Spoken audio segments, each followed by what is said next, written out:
Notre bonne nouvelle quotidienne, texte d'A.T. Jones et E.J. Wagoner. Apprendre à ne pas regarder à soi-même.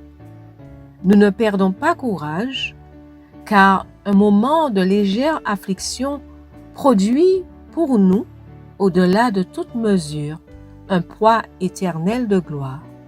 Aussi, nous ne regardons non point aux choses visibles, mais à celles qui sont invisibles. 2 Corinthiens 4, versets 16 à 18. Certaines personnes disent « Chaque fois que je me regarde, je trouve quelque chose qui me condamne. » Bien sûr, la liberté de la condamnation ne se trouve pas en nous-mêmes, mais en Jésus-Christ. Au lieu de nous regarder, nous devons le regarder. Il ne viendra jamais un temps où l'on ne trouvera plus de condamnation en regardant à soi-même. La chute de Satan a été le résultat de son regard sur lui-même. La restauration de ceux dont il a causé la chute ne peut venir que par le fait de regarder à Jésus. Comme Moïse a élevé le serpent dans le désert, il faut de même que le Fils de l'homme soit élevé.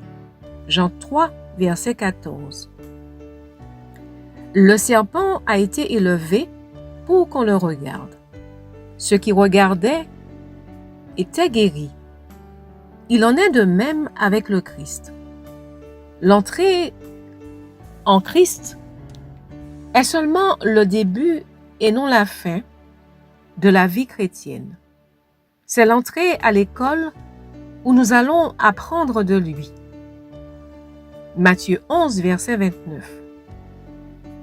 Il prend l'homme impie avec toutes ses mauvaises habitudes et pardonne tous ses péchés, de sorte qu'on le considère comme s'il n'avait jamais péché. Ensuite, il continue de lui donner sa propre vie par laquelle il va pouvoir vaincre ses mauvaises habitudes. Le fait d'être associé au Christ va nous révéler de plus en plus nos défauts, de même que le fait de fréquenter un homme cultivé nous rend conscients de notre ignorance.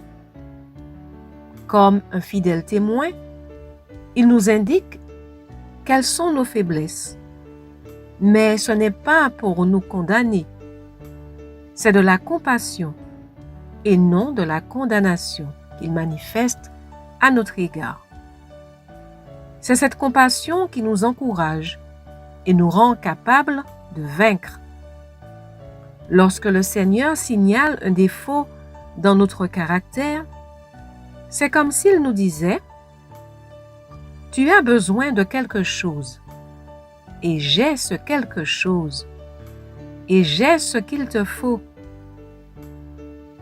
Quand nous apprendrons à considérer la réprimande sous cet angle, nous nous réjouirons au lieu de nous décourager.